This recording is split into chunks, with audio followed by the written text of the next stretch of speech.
Nabi memberikan 3 amalan utama.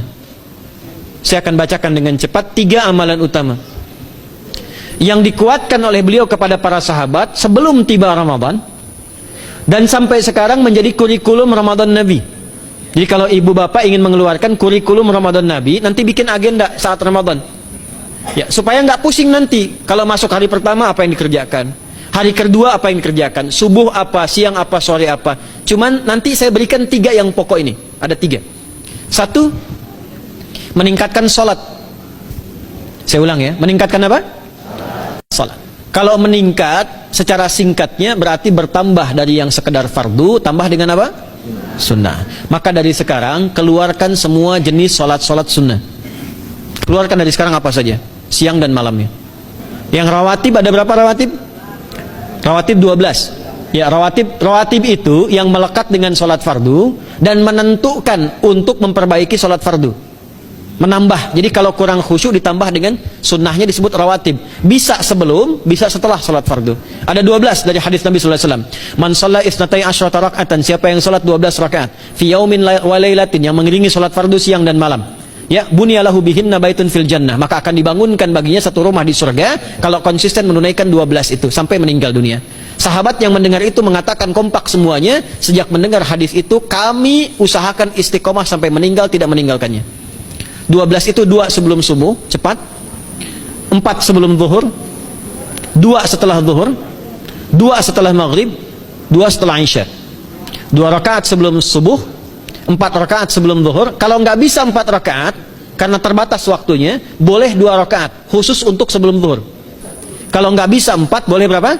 2. Dalilnya hadis Ibnu Umar radhiyallahu taala anhuma. Kata beliau, hafidtu asyra rakaatin, saya hafal 10 rakaat dari Nabi sallallahu alaihi wasallam salat sunnah. Maka menyebutkan sebelum zuhur 2 rakaat.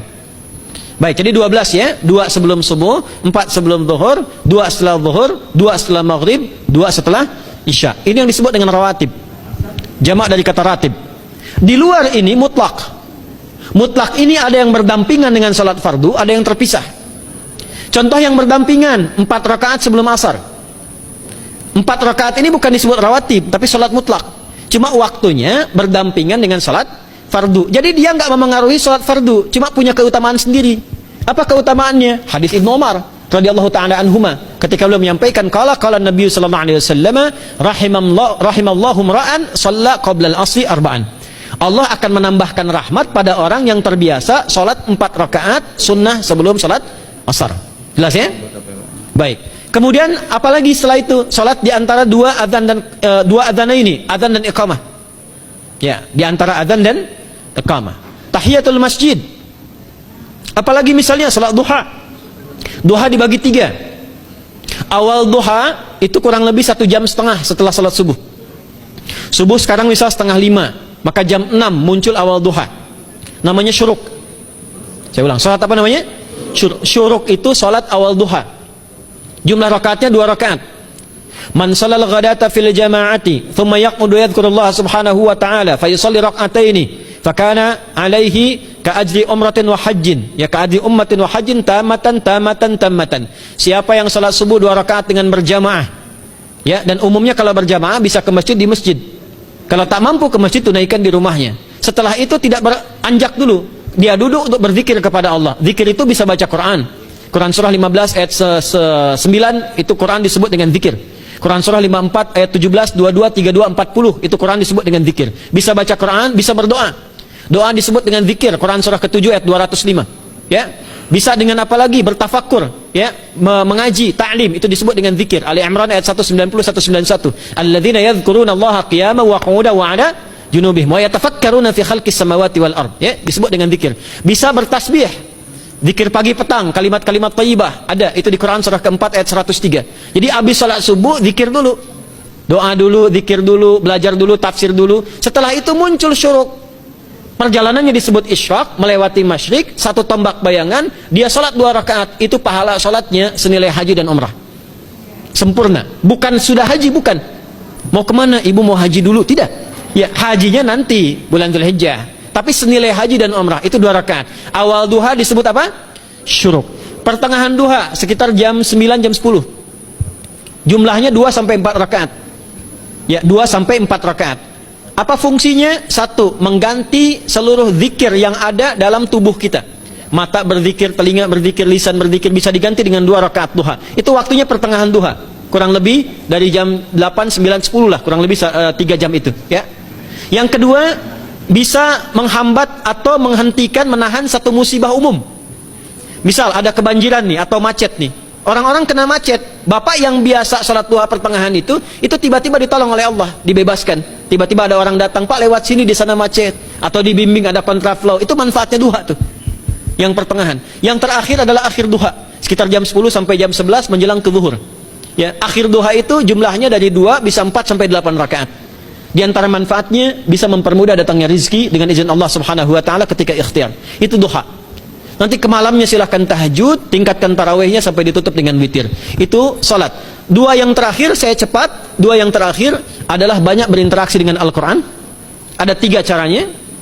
1, banyak membaca, itu namanya qiraah. Silahkan Bapak Ibu siapkan dari sekarang, targetnya khatam misalnya 1 kali berapa juz? 30 juz. Kalau mau gampang bagi 30, berarti 1 hari berapa? 1 juz. Paling gampang lagi, supaya nggak capek ngajinya, supaya nggak capek, bagi 1 juz 5 waktu sholat. Contoh, juz pertama itu Al-Baqarah plus Al-Fatihah. Al-Fatihah saya nggak hitung lah karena sudah hafal ya. Al-Baqarah itu 141 ayat, juz pertama. Bagi 5, 28. Jadi setiap ketemu waktu sholat, bagi 2 lagi. 28 bagi 2 berapa?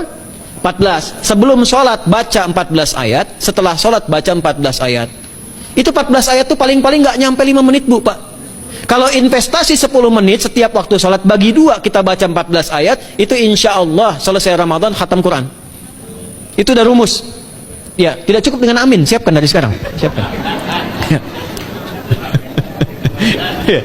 Ya. Kemudian mengkaji, kajian, tilawah. Itu tilawah itu di hadis Muslim pahalanya banyak. Ya, majtama' qaumun fi baitin min buyutillahi. Ya, kita ngajinya Quran hadis ya, biar ya, lebih kuat dalilnya. Majtama' qaumun fi baitin min buyutillahi yatsluna kitaballahi wa yatadarasuna fima bainahum. Ya, siapa yang bisa tilawah Quran, ngaji tafsir, keluarkan misalnya untuk Ramadan 10 hari saya pengen tahu Al-Fatihah. Itu ketika dilakukan punya 4 keutamaan. 1, ghasyiyatuhum rahmah. Selama ngaji rahmat Allah dibentangkan. Kalau pengen doa cepat dikabulkan, kalau istighfar diampuni. Yang kedua, awas ini nazalat alaihimus sakinah, diberikan ketenangan dalam jiwa. Bapak Ibu pengen di rumah tangga nyari sakinah, isi dengan Quran di rumah. Amalan terakhir infak. Ya, hadisnya dari Ibnu Abbas, an Ibnu Abbas radhiyallahu taala anhuma, qala, ya, beliau mengatakan kana Nabi sallallahu alaihi wasallam ajwadan nas wa ajwadu ma yakunu fi Ramadan. Adalah Nabi sallallahu alaihi wasallam itu orang yang sangat luar biasa dermawan dan lembut. Dan bertambah dermawan lagi ketika tiba Ramadan. Apa yang dilakukan Nabi? Mensupport sahabat, siapapun yang punya anggaran untuk infak, disiapkan sebelum Ramadan. Jangan berpikir banyak Bu. Yang penting ada anggaran, 30.000 nggak ada masalah. Setiap hari 1.000, tidak harus uang, makanan. Pernah dengar hadis ini nggak? Siapa yang memfasilitasi bukaan orang puasa, walaupun dengan sebiji kurma dan sehirup air, maka dia mendapatkan pahala seperti orang puasa itu tanpa dikurangi sedikit pun. Ada? Hadisnya sahih di At-Tirmidzi. Tapi bukan berarti nyanyi kurma ke Tanah Abang setiap hari 1. Terus minumnya 1 sedotan aja ganti-ganti. Ya, maksudnya apa? Yang paling minimal kita bisa keluarkan. Itu pahalanya 700 kali lipat dikali 10. Paling standar. 700 kali itu standar biasa di hari ini. Dalilnya Al-Baqarah ayat 261 yang dibacakan Adinda tadi kita itu.